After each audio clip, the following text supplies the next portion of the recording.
Eu gostaria de perguntar se o presidente gostaria de fazer alguma abertura ou se prefere que eu já enderece as perguntas que eu tenho aqui. Eu gostaria de fazer uma pequena introdução. Ok, presidente. Ok? Adiante. Nós temos um quadro atual de antecipação eleitoral, tá? Mas eu não tenho aceitado provocações para entrar nesse campo, porque nós temos um país para administrar. E quando se fala em economia, nós não podemos esquecer que ao longo desses últimos 3 anos, a qual nós assumimos, em janeiro de 2019, tivemos 2 de pandemia. Realmente algo que nunca aconteceu semelhante no Brasil. Então, sobrevivemos a tudo isso. E, na área econômica, o Brasil é um dos países que menos sofreu. Lamentamos, na parte sanitária, as mortes. Lamentamos praticamente a morte da autonomia médica. Perderam, né? Os médicos perderam essa autonomia durante a pandemia. Mas não é um caso para a gente debater muito aqui no momento. Eu queria falar alguma coisa para os senhores. Que o Brasil hoje está polarizado. Apesar de eu não estar em campanha, tem outro lado que está em campanha. Eu queria perguntar aos senhores, né? O senhor devia perguntar para mim, mas eu queria perguntar aos senhores. Como o Brasil estaria se essas medidas aqui, 16, fossem implementadas? Bem rapidamente. O que vocês acham, os senhores acham, né? De nós revogarmos a autonomia do Banco Central, de revogarmos a reforma trabalhista, a reforma da Previdência, retornar o imposto sindical, reestatizar as empresas que foram reestatizadas, que foram desestatizadas, acabar com o teto de gasto, o governo começar a interferir nos preços lá da Petrobras e da energia. Se nós viéssemos a fortalecer o MST, se nós fizéssemos uma campanha para recolher armas das mãos dos cidadãos de bem, se nós desmilitarizássemos as polícias militares, se nós extinguíssemos as escolas civil-militares e os colégios militares, se nós liberássemos as drogas no Brasil, se nós legalizássemos o aborto, se nós voltássemos a nos reaproximar de Cuba e outras ditaduras pelo mundo. Apenas essas perguntas, porque o outro lado defende exatamente tudo isso daí. Então, cada item desse dá um debate, mas eu creio que isso tudo, já que está do outro lado, caso vier a ser implementado, e eu como parlamentar que fui, sei que o início de governo, da forma como sempre existiu no Brasil, um governo forte, um governo que bem se relacione com o legislativo no tocante à distribuição de ministérios, bancos oficiais, de estatais, entre outras promessas. Nós sabemos como o parlamento age. Se isso tudo fosse botado em prática, como é que estaria a economia no nosso Brasil? Há alguma diferença entre nós? Ou alguns dos senhores vão falar que está tudo resolvido, não tem problema, o que vier a gente vai interagir e o Brasil vai para frente. Também perguntar aos senhores, né? Falar para os senhores, olhem o que acontece na nossa periferia. Aqui na América do Sul. Alguns países que enveredaram para esse outro lado. Disso que eu mostrei aqui. O que está acontecendo num país aqui que não faz divisa conosco, aqui na América do Sul, onde a economia ia muito bem. Alguns até falavam, não se preocupe, a economia indo bem, o resto não tem que se preocupar. E o que vocês acham também, se a nossa liberdade está ameaçada ou não, por parte de alguns atores aqui no Brasil. Deixo claro, como falei agora há pouco, geralmente quem busca tolher direitos individuais da população e partir para o regime mais fechado, geralmente é o chefe do executivo. E aqui acontece exatamente o contrário. Se não é o chefe do executivo resistir, já estaremos com toda certeza no outro regime atualmente. O que está em jogo no Brasil é a nossa liberdade. O que está em jogo no Brasil? A nossa economia. Estão do meu lado aqui o ministro Ciro Nogueira e o ministro Paulo Guedes, que poderão me socorrer ou atender a pedido do senhor. Então, a breve introdução que eu faço é isso. É isso que nós queremos para o Brasil?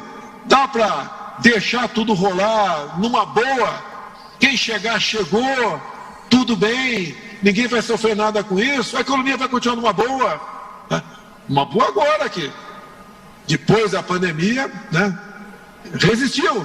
Durante a pandemia, nós tivemos aqui os anos de 2015 e 2016, onde perdemos 3 milhões de empregos. Por que causa? Durante a pandemia, 2020, o forte da pandemia, ficamos no 0 a 0. O ano seguinte, foram criados aproximadamente 3 milhões de empregos no Brasil, ainda com a pandemia. Como é que estaria se o outro lado estivesse sentado na minha cadeira? Como é que estariam os desvios pelo Brasil? Será que a roubalheira seria a tônica, como sempre aconteceu? Será que, de acordo com a pessoa que assumir a presidência no ano que vem, qual será o perfil dos dois indicados para o Supremo Tribunal Federal? As outras coisas que tratam de valores familiares, aborto, por exemplo, ideologia de gênero, respeito às religiões, como o Brasil se comportará no futuro? Olha que a Colômbia acabou de aprovar, né, via o seu Supremo Tribunal Federal de lá, no tocante ao aborto a partir dos 6 meses de gestação. Então, basicamente, de forma bastante, sem entrar em detalhes, há uma diferença enorme entre aqueles que estão polarizados no Brasil. Aquele que acha que vai continuar numa boa, não adianta você estar muito bem financeiramente se não tiver liberdade para ir para a rua. Não quero citar aqui, mas seriam, né, para levarmos em conta a Venezuela, a nossa Argentina para onde está indo, o nosso Chile para onde está indo também. Eles lá ainda têm como buscar uma operação acolhida, como a Venezuela buscou no Brasil. Nós não temos onde buscar operação acolhida, a não ser se montarmos um toco de bananeira e fugirmos para a África, que para a América do Norte eu acho que vai ser difícil. Então, basicamente, isso é bem claro, né?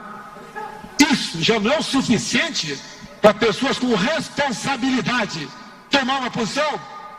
Responsabilidade não é só com a economia, não, é com a vida, é com a liberdade, é com o futuro do seu país. E nós sabemos o que vai acontecer com essa pátria se esses bandidos voltarem para cá. Pegue os meus ministros, um a um, compare com os outros que nos antecederam, veja o perfil. Veja que agora nós conversamos, nós temos uma meta, temos as dificuldades, grande parte proporcionada pela pandemia, mas estamos dando esperança para o nosso povo, muita coisa de concreto também. Olha o preço do dólar no dia de hoje, está subindo o Brent lá fora. Se não é cair o dólar aqui, olha as consequências dos aumentos dos combustíveis. Isso leva à inflação, leva ao descrédito do governo, nos leva a um local que nós não queremos ir. Todos nós temos defeitos, mas fazemos e damos o melhor de nós. Será que o que está faltando a muita gente nesse país, em especial a classe A, que somos todos nós, no tocante ao poder aquisitivo, no tocante também a formação? Dá para brincar com isso? Para onde estávamos indo nos últimos governos? Vamos acertar novamente, ficar ao lado do abismo? É uma ida sem retorno. Todos têm que ter responsabilidade. Não pense em ninguém que eu tenho apego àquela cadeira que está ali. Mas tem um compromisso. Entendo que foi Deus que me colocou ali, só Deus me tira de lá. Mas temos que dar uma forcinha aqui também. Se tem alguém do perfil melhor, tudo bem. Agora, o outro lado que tem, nós já conhecemos. Não apenas ao longo de 8 anos, mas ao longo de 14 anos. Falei agora há pouco, estou repetindo para encerrar aqui com os senhores.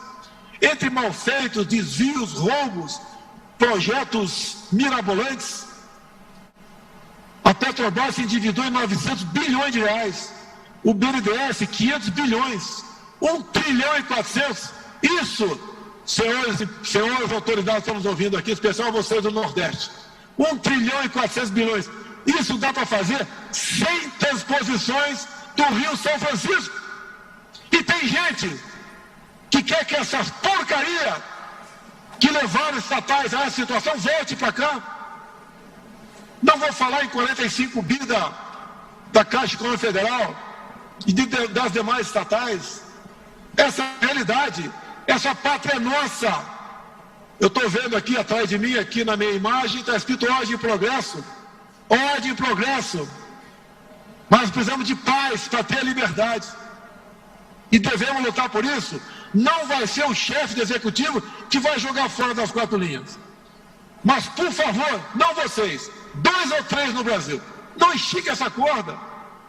Vocês vão ter que vir para dentro das 4 linhas. Afinal de contas, todos nós temos limites. O Ciro tem, o Paulo Guedes tem, eu tenho limites. Alguns poucos, 2 ou 3, acham que não tem limites.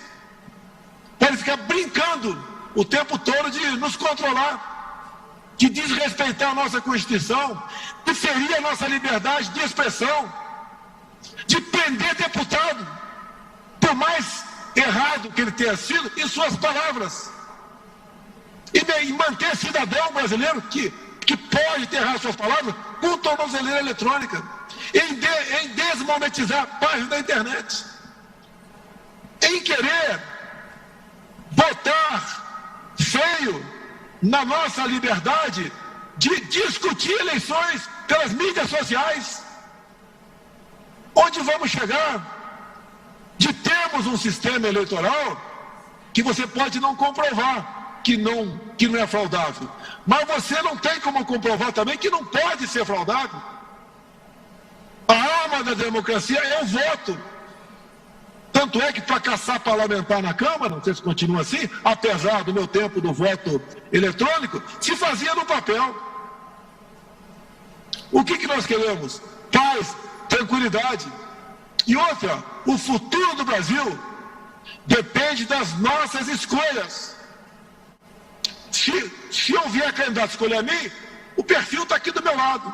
O outro lado vai trazer uma turma que já ficou por meses presa. Vai voltar ao governo para quê? Para se locubetar. E vão estar cada vez mais conscientes, né? Bem, já que eu estou aqui, porque gostaram do que eu fiz. Vamos continuar fazendo. O que está em jogo é a nossa liberdade, é o futuro do nosso Brasil. Fui à Rússia tratar de alguns assuntos, um dos mais importantes, fertilizantes. A nossa agricultura, que nos orgulha a todos, leva um golpe quase que mortal sem fertilizantes. Fui negociar com o presidente Putin a questão de fertilizantes. Entre outros assuntos, como depois tratamos a Hungria também. Somos tratados muito bem fora. Cada vez mais o mundo quer mais interagir conosco. Se eu tivesse errado, os 38 países da OCDE não teriam de forma unânime nos convidar para entrar nesse seleto grupo. A grande imprensa, parte da grande imprensa, o grande pai da grande imprensa, só tem notícia ruim. Os números estão aí, os senhores estão sentindo. Temos futuro. Se eu não me engano, Paulo Guedes, janeiro foi o mês que mais entrou dólar aqui no Brasil. Os números estão aí. O Tarcísio, tá? É um excelente ministro nosso, entre outros, tá? Fez ressurgir o modal ferroviário. Devemos ter brevemente mais 20 mil quilômetros de ferrovia no Brasil. Obras fantásticas que ele faz, que nos orgulha. Um jovem capitão do Exército, formado pela AMAN e pelo INE, que nos orgulha. Assim como tantos e tantos outros ministros. O Marinho, que levou água para o Nordeste. No passado, se fizeram transposição de dinheiro, nós de água.